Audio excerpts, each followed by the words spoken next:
Dear 10th class students, hope that you are all well. آج جو ہمارا topic ہے وہ ہے خواجہ غلام السیدین کی حالات زندگی. تو اسی کے بارے میں ہم پڑھیں گے. خواجہ غلام السیدین ایک نامور اور مستند ماہر تعلیم تھے. جو یہ خواجہ غلام السیدین ہے یہ ایک مشہور اور مستند ماہر تعلیم تھے. اس کا مطلب ہے کہ یہ بہت ہی زیادہ تعلیم میں مہارت رکھتے تھے. ان کے والد کا نام خواجہ غلام ثقلین تھا. جو اس کا باپ تھا اس کا نام تھا خواجہ غلام ثقلین، جو الطاف حسین حالی کے خاندان سے تعلق رکھتے تھے. اور جو الطاف حسین حالی بہت ہی مشہور و معروف شاعر تھے، یہ اس کا باپ اسی کے خاندان سے تعلق رکھتے تھے. خواجہ غلام السیدین 16 اکتوبر 1904 عیسوی کو پانی پت میں پیدا ہوئے. یہ جو خواجہ غلام السیدین ہے یہ 16 اکتوبر 1904 عیسوی کو پانی پت میں پیدا ہوئے ہیں، اور پانی پت ہندوستان کی ہریانہ ریاست میں، جس میں نیو دہلی بھی ہے. صوبے میں میٹرک سے BA تک ہر امتحان میں اول آئے. اور اس وقت جو یہ پانی پت ایک صوبہ تھا تو میٹرک سے لے کر جب گریجویشن تک یہ ہر کلاس میں فرسٹ آئے ہیں. سرکار کی طرف سے ICS کرنے کے لیے انگلستان بھیجے گئے. پھر گورنمنٹ کی طرف سے ایک ڈگری کرنے کے لیے اس کو انگلینڈ بھیجا گیا، مگر انہوں نے حاکم بننے کی جگہ معلم بننا پسند کیا. لیکن انہوں نے حاکم کہتے ہیں حکمران کو کسی جگہ حکومت کرنے کے بجائے اس نے معلم بننا پسند کیا. معلم ہم کہتے ہیں تعلیم دینے والے، یعنی کہ اس نے استاد ٹیچر بننا پسند کیا. انگلستان سے M.Ed کی ڈگری خصوصی امتیاز کے ساتھ حاصل کی. انگلینڈ سے اس نے M.Ed ماسٹر آف ایجوکیشن کی ڈگری حاصل کی. یہ B.Ed کے بعد ڈگری ہوتی ہے. اور علی گڑھ واپس آ کر انگلش اسکول کے سربراہ مقرر ہوئے. پھر جب یہ علی گڑھ واپس آئے، جو علی گڑھ سر احمد خان نے یونیورسٹی قائم کی ہے 1875 عیسوی میں، تو وہاں کے یہ انگلش اسکول کے وہاں پر یہ اس کو head of the English school رکھا گیا. پھر ٹیچرس ٹریننگ کالج کے پرنسپل کی حیثیت سے کام کیا. پھر یہ ٹیچرس ٹریننگ کالج ایک تھا جہاں پہ ٹیچرس کو بچوں کو پڑھانے کے لیے ٹرین کیا جاتا تھا. وہاں پر یہ پرنسپل کی حیثیت سے اس نے کام کیا. وہاں سے ریاست رامپور میں مشیر تعلیم کی حیثیت سے بلائے گئے. پھر اس کو ریاست رامپور اس وقت تھی، وہاں اس کو کس لیے بلایا گیا؟ مشیر کہتے ہیں جو ایڈوائزر ہوتا ہے، مشورہ دیتا ہے، اس حیثیت سے بلائے گئے. اس کے بعد کشمیر میں بھی ناظم تعلیم کے فرائض انجام دیتے رہے. اس کے بعد اس نے مطلب ناظم کہتے ہیں جو نظام چلانے، جو تعلیم کا نظام چلاتا ہو وہاں پہ، تو کشمیر میں بھی اس نے یہ نظام تعلیم کا نظام چلانے کے لیے کام کیا ہے. خواجہ صاحب حکومت ہند کی وزارت تعلیم کے مشیر اور جوائنٹ سیکرٹری کے عہدے پر بھی فائز رہ چکے ہیں.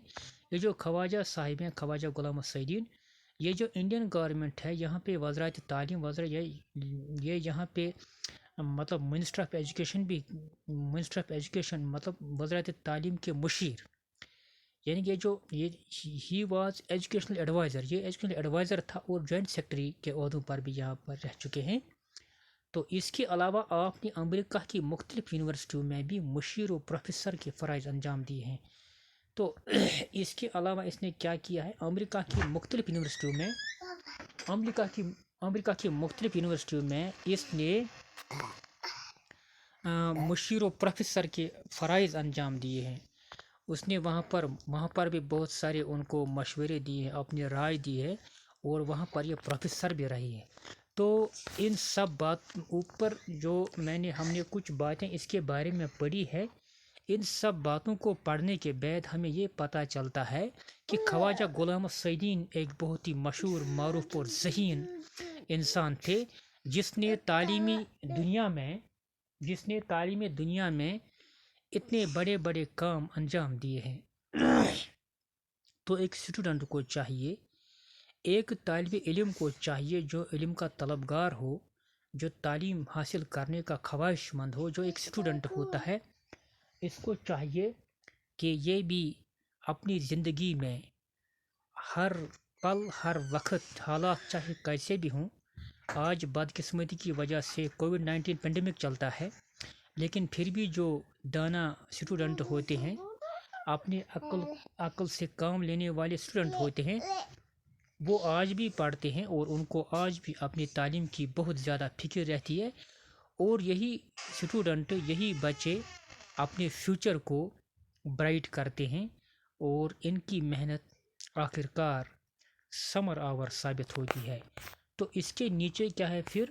خواجہ غلام محمد سعید تحریر و تقریر دونوں پر یکساں قدرت رکھتے تھے۔ خواجہ غلام محمد سعید کی تحریر تھی، یعنی کہ جو اس کے لکھنے کا انداز تھا، اور تقریر جو اس کے بولنے کا مطلب ہنر تھا، دونوں پر یکساں قدرت رکھتے تھے، دونوں پر اس کو اچھی گرفت حاصل تھی۔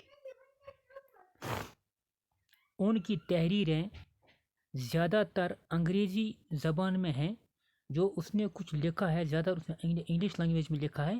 اردو میں روحی تہذیب، آندھی میں چراغ، اصول تعلیم، قومی سیرت کی تشکیل وغیرہ ان کی مشہور تصانیف ہیں۔ یہ کتابیں اس نے اردو میں لکھی ہیں، جو بہت ہی مشہور تصانیف ہیں۔ تصنیف کی جمع ہے۔ قول و عمل دونوں کی حیثیت سے وہ ایک سچے معلم تھے۔ قول کہتے ہیں کلام کو، بات کو، جو کچھ وہ کہتے تھے اور اس پر عمل بھی کرتے تھے، ان دونوں کی حیثیت سے وہ ایک سچے معلم تھے، ایک سچے تعلیم دینے والے تھے۔ ان کی طبیعت کی شیرینی، مزاج کا اخلاص اور نوجوانوں کی خدمت و تربیت کا پرجوش جذبہ ان کی تحریر سے بھی ظاہر ہوتا ہے۔ جو ان کی طبیعت تھی وہ شیریں، اس کی طبیعت میں مٹھاس تھا، یہ اچھی باتیں کرتا تھا۔ مزاج کا اخلاص، اس کے مزاج میں خلوص تھا، اور نوجوانوں کی خدمت و تربیت کا پرجوش جذبہ ان کی تحریر سے بھی، اور نوجوانوں کی خدمت، اور یہ نوجوان خدمت و تربیت کا اس میں بہت بڑا شوق تھا، بہت بڑا جذبہ تھا۔ یہ اس کی سب کتابوں سے، اس کی تحریر سے پتہ چلتا، اس کی رائٹنگ سے پتہ چلتا ہے۔ ان کی تصنیف آندھی میں چراغ ان مضامین پر مشتمل ہے۔ جو اس نے ایک کتاب آندھی میں چراغ لکھی ہے، اس میں وہ ٹاپک ہے جو انہوں نے برگزیدہ شخصیات کی سوانح، فنی اور اخلاقی خوبیوں پر تحریر کی ہے۔ یہ اس نے اچھے پرسنالٹیز کی لائف ہسٹری اس میں لکھی ہے۔ اس کتاب میں آندھی میں چراغ فنی اور اخلاقی خوبیوں، اور فنی اعتبار سے، فن کے لحاظ سے، اور جو ان میں مورل کوالٹیز تھی، اس پر اس نے یہ کتاب لکھی ہے۔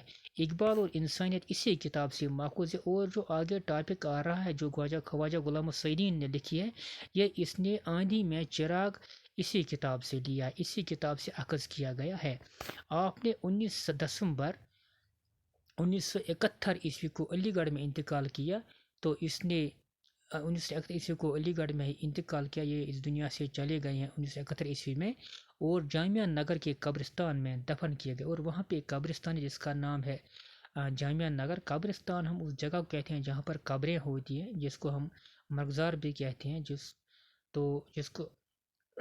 تو یہ وہیں پر دفن کیے گئے ہیں۔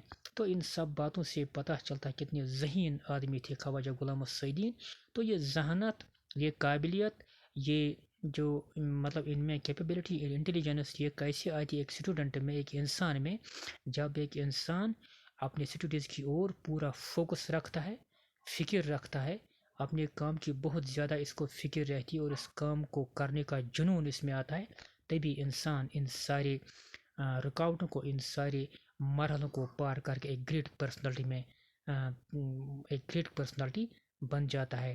تو ہر ایک اسٹوڈنٹ کو ان گریٹ پرسنالٹیز سے یہ نصیحت حاصل کرنی چاہیے کہ یہ بھی زندگی میں کچھ مطلب اچھا کریں، تاکہ لوگ ان کو بھی ان گریٹ پرسنالٹیز کی طرح ان کے مرنے کے بعد بھی یاد کریں۔ شکریہ۔